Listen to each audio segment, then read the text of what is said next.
ગુજરાતના નાયબ મુખ્યમંત્રી અને ઉદ્યોગ અને સાંસ્કૃતિક વિકાસ મંત્રી હર્ષભાઈ સંઘવીના અંડરમાં આવે છે.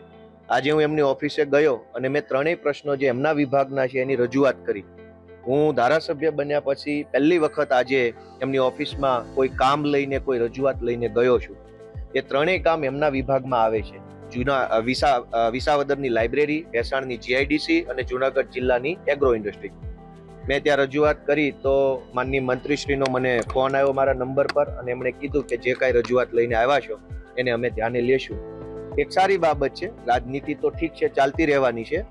રાજનીતિ કરવા માટે તો બધા આવ્યા છે, પણ જ્યારે જનતાનું કામ હોય ત્યારે જો બધા પોઝિટિવ અભિગમ રાખે અને સારું થાય એ ઉત્તમ બાબત છે. હું આશા રાખું છું કે જો અમારા ભેસાણની અંદર જીઆઈડીસી અને વિસાવદરની અંદર લાઇબ્રેરી મંજૂર થશે તો હું તો ત્યાં સુધી કહું છું કે અમે સરકારનો જાહેર આભાર માનવા માટે આખા વિસાવદરના ખેડૂતોને લઈને હું અહીં આવીશ.